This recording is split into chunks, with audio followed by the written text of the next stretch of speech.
របបកូរ៉េខាងជើងបានតាមដានយ៉ាងយកចិត្តទុកដាក់បំផុតស្ដីពីស្ថានភាពនៅអ៊ីរ៉ង់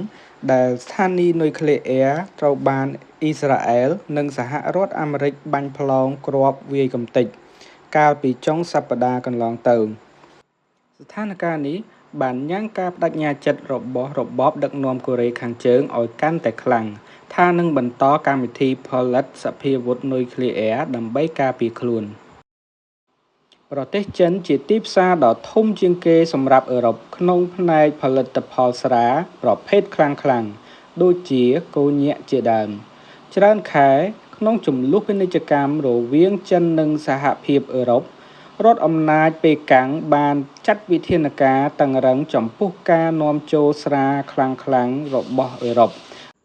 ដែលផលវិបាកធ្វើឲ្យក្រុមហ៊ុនផលិតស្រាអឺរ៉ុបបាត់បង់ចំណូលយ៉ាងច្រើនសន្ធឹក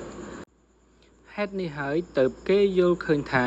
ចិនកំពុងតែយកស្រាអឺរ៉ុបជាចំណាប់ខ្មាំងដើម្បីចរចាក្នុងសំណុំបញ្ហាអឺរ៉ុបដំឡើងពន្ធរថយន្តអគ្គិសនីរបស់ចិនទីផ្សារគ្រឿងញៀនមានសកម្មភាពខ្លាំងនិងមានភាពចម្រុះយ៉ាងសម្បូរបែបព្រមទាំងរីករាលដាលទូទាំងពិភពលោកយ៉ាងខ្លាំងក្លានៅចំពោះមុខការហាមឃាត់ក្រុមជួញដូរគ្រឿងញៀនរោគល្បិចថ្មីផលិតផលថ្មីនិងផ្លូវពង្រៀងថ្មីចរាចរណ៍គ្រឿងញៀនបានកើនឡើងយ៉ាងខ្លាំងមិនធ្លាប់មានទេនៅឆ្នាំ2023នេះបើតាមរបាយការណ៍ឆ្នាំ2025របស់ទីភ្នាក់ងារអង្គការសហប្រជាជាតិប្រយុទ្ធប្រឆាំងនឹងគ្រឿងញៀនព្រមទាំងអក្រិតកម្មក្នុងឱកាសទិវាអន្តរជាតិប្រយុទ្ធប្រឆាំងនឹងការប្រើប្រាស់និងជួញដូរគ្រឿងញៀនខុសច្បាប់នៅថ្ងៃទី26មិថុនាក្រសួងសុខាភិបាលកម្ពុជានៅថ្ងៃទី27ខែមិថុនាឆ្នាំ2025បានដាក់ឲ្យប្រើប្រាស់ជាផ្លូវការនៅឱសថឈ្មោះកាបូតេក្រាវីដែលជាប្រភេទឱសថចាក់ដែលមានសកម្មភាពយូរសម្រាប់បង្ការមុនពេលប្រឈមនឹងការឆ្លងមេរោគអេដស៍តាមក្រសួងសុខាភិបាលនេះគឺជាការផ្ដល់ជម្រើសថ្មីមួយសម្រាប់ក្រុមប្រជាជនដែលមានការប្រឈមមុខដើម្បីជ្រើសរើសក្នុងការបង្ការខ្លួនពីការឆ្លងមេរោគអេដស៍ឲ្យកាន់តែមានប្រសិទ្ធភាពប្រធានគណៈបកកម្ពុជាលោកហ៊ុនសែនប្រកាសនៅថ្ងៃទី28ខែមិថុនាឆ្នាំ2025ថាលោកធានាការពារបូរណភាពទឹកដីខ្មែរឲ្យនៅគង់វង្សមិនឲ្យបាត់បង់សូម្បីមួយចំណែកតូចនេះជាការបដិញ្ញាចិត្តរបស់ប្រធានគណៈបកកាន់អំណាចនៅកម្ពុជានៅចំពោះមុខស្ថានភាពកំពុងតានតឹងនៃជម្លោះព្រំដែនគោករវាងកម្ពុជាថៃពិសេសការបំពានអធិបតេយ្យភាពកម្ពុជាពីសំណាក់កងទ័ពថៃកម្ពុជាតាមរយៈអ្នកនាំពាក្យរដ្ឋាភិបាលបានបញ្ជាក់ជំហររបស់ខ្លួនជាថ្មីម្ដងទៀតថាកម្ពុជាបន្តរក្សាយន្តការចរចាទ្វេភាគីជាមួយថៃជុំវិញបញ្ហាព្រំដែនក៏ប៉ុន្តែសម្រាប់តំបន់ជម្លោះទាំង4កន្លងមកនេះកម្ពុជាដាច់ខាតជ្រើសយកយន្តការតុលាការអន្តរជាតិដោយមិនជជែកជាមួយថៃទៀតឡើយការបញ្ជាក់នេះធ្វើឡើងនាគ្រាដែលនាយករដ្ឋមន្ត្រីថៃបានជួបជជែកតាមទូរស័ព្ទជាមួយប្រធានាធិបតីបារាំង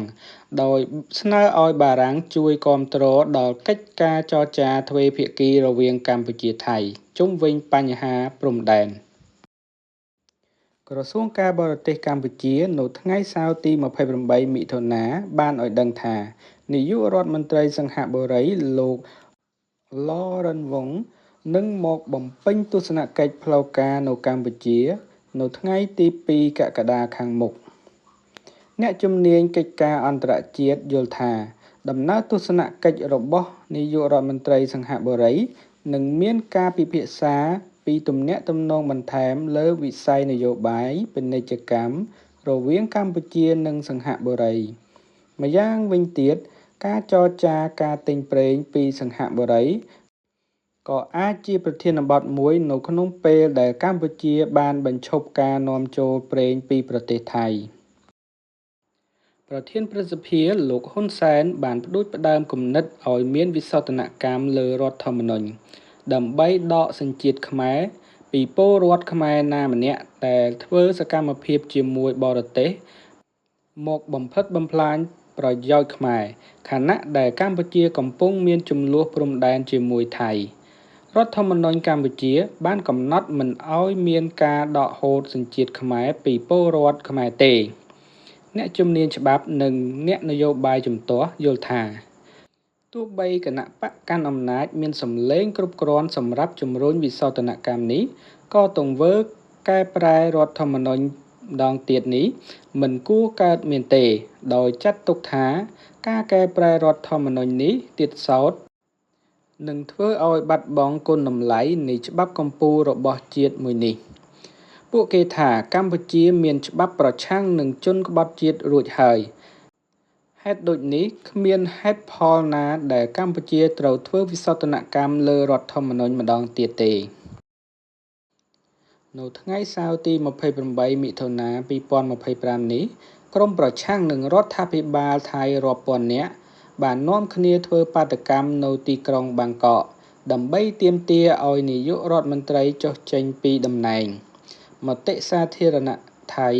ខឹងនឹងរបៀបដឹកនាំរបស់លោកស្រីនាយករដ្ឋមន្ត្រីក្រោយពីមានការធ្លាយព័ត៌មានលោកស្រីជជែកគ្នាតាមទូរស័ព្ទជាមួយប្រធានព្រឹទ្ធសភាកម្ពុជារដ្ឋបាលលោកដូណាល់ត្រាំបានទទួលជ័យជំនះដ៏ធំធេងក្រោយពីតុលាការកំពូលអាមេរិកបានចេញសេចក្តីសម្រេចនៅថ្ងៃសុក្រទី27មិថុនាកំណត់ដែនអំណាចរបស់ចៅក្រមដូច្នេះចៅក្រមមិនអាចចេះតែរារាំងសិទ្ធិអំណាចរបស់អំណាចនីតិប្រតិបត្តិបានឡើយលោកដូណាល់ត្រាំបានសាទរចំពោះសេចក្តីសម្រេចនេះនិងបានអះអាងថាលោកនឹងមានសិទ្ធិអំណាចយ៉ាងពេញលេញក្នុងការអនុវត្តកម្មវិធីនយោបាយរបស់លោក